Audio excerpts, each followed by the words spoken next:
বাংলার বুকে ইনসাফ প্রতিষ্ঠায় বিদ্রোহের পদচিহ্ন আঁকতে না আঁকতেই চিরশান্ত হল বিদ্রোহী বীর শরীফ ওসমান বিন হাদি। শনিবার জাতীয় হৃদরোগ ইনস্টিটিউট থেকে কফিনবন্দি হাদির নিথর দেহ দুপুর ১টার দিকে নেওয়া হয় সংসদ ভবনের দক্ষিণ প্লাজায়। এর আগে তার মরদেহ ময়নাতদন্তের জন্য নেওয়া হয় সোহরাওয়ার্দী হাসপাতালে। দলমত ভুলে জানাজায় অংশ নিতে এসেছিলেন হাজার হাজার মানুষ। সংসদ ভবনের দক্ষিণ প্লাজা কানায় কানায় পূর্ণ হয়ে জানাজার জন্য আশেপাশে দাঁড়িয়ে যান মানুষ।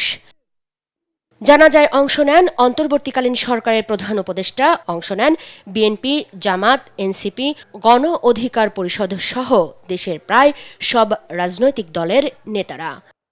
নতুন রিন গভীর থেকে পরিষ্কার করে কাপড়কে রাখে নতুনের মতো উজ্জ্বল। নতুন রিন অ্যাডভান্সড পাউডার।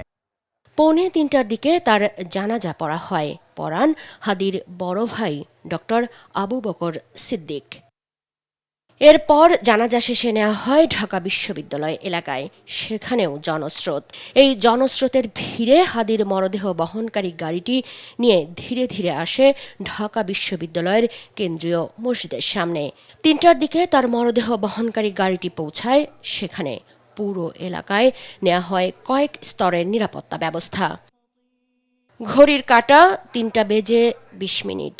লাখো মানুষের ভালোবাসা পেছনে ফেলে সব আনুষ্ঠানিকতা শেষে চিরনিদ্রায় শায়িত হন ওসমান হাদি। হাদি বেঁচে থাকবেন বাংলার বুকে বিদ্রোহে, বিপ্লবে, ইনসাফে, ভালোবাসায়।